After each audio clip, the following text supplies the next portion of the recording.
Hey there and welcome back to my channel. If you are new here, welcome. Now in this video, we will be talking about how your new life is going to cost you your old life, right? So you can also coin this up and say that your new self is going to cost you your old self.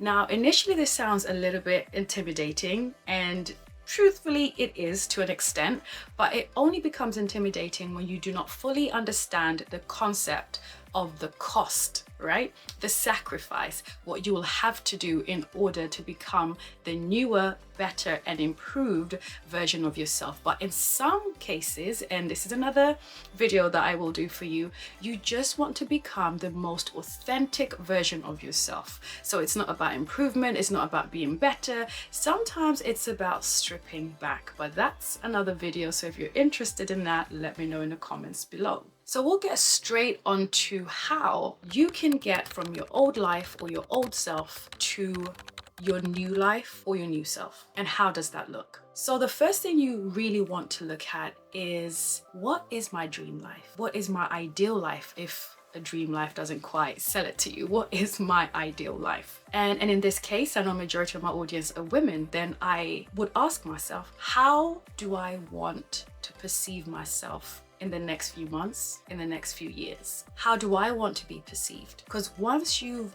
worked out how you want to perceive yourself, that will inherently impact how other people perceive you. Because again, you are the one in charge of designing and creating your life. And if you didn't know that, now you do. So you have a lot of power to be able to restructure things and change them so that you become exactly who you want to be in this lifetime. So ask yourself, how does she show up in life? How does she dress? How does she communicate? What boundaries does she have in place to allow her to be the person that she can be? Ask yourself, how am I right now, and how do I want to come across in the next month, year, and so on? Because once you really understand almost like the avatar of who you want to be, then it becomes easier for you to take the necessary actions to create that new life, that new sense of self, and that new self-concept in the very near future. Because if you do not have an understanding of where you are, how can you then know where you want to go? Because it's in learning your strengths, weaknesses, sometimes your flaws, and whatever it might be about you now, that is where it all starts. And eventually you draw something up that will then lead you to your new self. Now let's talk about the execution and essentially the sacrificing that you'll have to do to get to your new self. Part of really embracing and being actively part of your journey of transformation and becoming your new self is embracing how difficult it will be to change your old habits. Because our habits are essentially what make us who we are and what form our characters or our characteristics. So those old habits are things that you'll find hard to get over because it's something that you've done and they've become almost ingrained in you. It's second nature. So that will be something that you will really struggle with, but embrace the learning curve, embrace falling back and getting back up again and just trying again, because you're worth it. So why not? Just embrace that and know that when you're faced with hurdles, it doesn't mean it's impossible. It's just another avenue for you to learn where your weaknesses are and where you can improve upon. So just be open to learning. Another thing that I want you to consider during this phase of growing and developing, one of the costs that you will come across is one of taking accountability. But for the majority of us, and especially if you're on this video and you're listening in, I know that you're trying to do better for yourself. You're trying to evolve as a young lady or as a woman. So I know that taking accountability, although sometimes it can be difficult, is something that you're willing to do. And if you're not, I want to invite you to try. Now, a good way to kind of put this into perspective, if your old self was somebody who lacked discipline, who always made plans and never really followed through with them, then one of the accountability, tests here would be knowing that that's how you were and that's what you did. But then now, when you are faced with having to follow through on plans or to be disciplined, that you hold yourself accountable and you verbally, and I think this is very powerful, when you verbally tell yourself, we planned to do this, I planned, me, myself, and I planned to do this, we're going to follow through. Now, when you start holding yourself accountable verbally, and not letting yourself just make excuses and say next time, next week, what then happens is that you also start to build the trust muscle within yourself, almost like a self-trust muscle, that when I say I'm going to do something for me or for others, I follow through on it. And before you know it, there's this almost like an inward outward glow of confidence about yourself when you know that you're somebody who says what they want to do and follows through with it.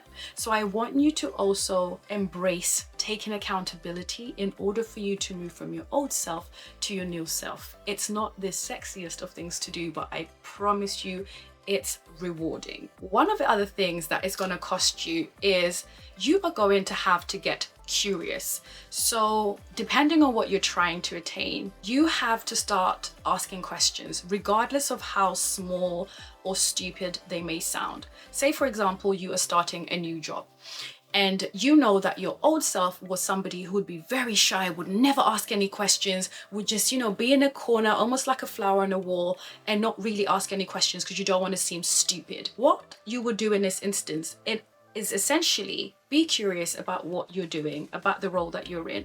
Write down all the questions that you have in mind, and if you are too shy to speak up and to ask in a room full of people or in a meeting, pull someone aside and ask all those questions. What this actually does, again, is it reinforces the fact that I am worthy of being in this room. I am worthy of having my questions answered, and I am also capable of asking constructive questions that will give me answers so that next time I know better and I can actually give something back to the meeting, or I can give back something to the team, as opposed to sitting there looking like a deer in the headlights and not knowing exactly what is going on because I'm not willing to ask the questions so that I don't look stupid. So if you see how all of that comes in together.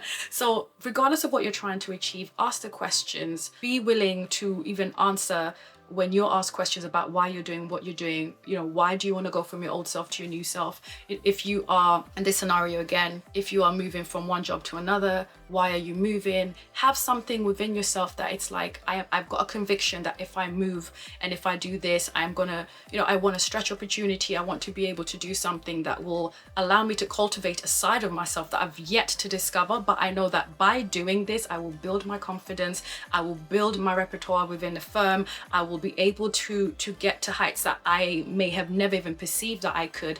I am taking a risk on myself. Be willing to answer questions, be willing to ask questions. And in all about what you're doing is that you are essentially saying, although this is who I was before, someone who was shy, reserved, not speaking up, this is where I want to be, someone who's outspoken, somebody who's confident in their craft, somebody who is able to speak, not only speak up, but also add value and be of a quality individual who adds something as opposed to just being there. So be in a position where the cost that you're paying to be your new self doesn't stop you from getting to your new self. Or don't be afraid of looking crazy or looking strange. Like, why are you trying to be different? Why are you, and actually that brings me on to the next point. You will at some point or the other have to face the music, and part of that music doesn't come from within you, it comes from outside.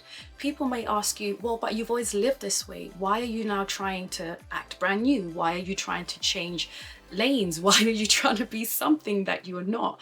You may even be called a fraud if you're trying to move from a place in life that has never been conducive to progress and your success and just a healthy lifestyle, to moving towards something that does, that elevates you, that helps you feel confident, that helps you to harness the strengths that you have maybe suffocated in the name of kind of keeping within the status quo. You will face some questions. Some people will ask you things from a place that is not necessarily the best of intent, or does not necessarily build you and want you to be better. But what you can do within that scenario is remind yourself of why you started. Remember in the beginning when I said write down who you want to be, how you want to talk, how you want to walk, how you want your presence to be, how you want your aura to be. Remember what you're trying to attain in the grand scheme of things. And these little things will not cause you to self-sabotage, because that's the thing, when you're not sure or you're not strong enough in your why, then self-doubt will creep in, that self-sabotage will creep in, that negative critic inside your head or inside your mind will become amplified, and eventually what will happen is that you will start to, in a way, move away from the plan that you'd intended to follow through on, all because you allowed all the outside noise that then ignites the inside noise to come together and combust. And now it's like, it's not worth it. I'm gonna stick to the old, forget the new, because the cost right here in the middle, this middle part here, it's gonna get heavy. You're going to have a lot of tension, a lot of doubt, a lot of, is this really worth it? But what I want you to know, regardless of where you want to get to, whether you're trying to integrate from one career to another, whether you're just a young lady who's encountered femininity and want to go through that journey of being softer, of being more vulnerable, of being more self-aware, and you're getting questions about why do you no longer want to be like this, appear like this, and sound like this, and you now want to be this person. Whatever you might be going through, whether you're trying to go for a weight loss journey, whether you're trying to move to a new country and you've got a lot of self-doubt from how you've always behaved to how you need to behave to be able to survive in a new country or in a new environment, whatever that might be, I want you to hold this statement near and dear. Sometimes you have to pay the price to be great, right?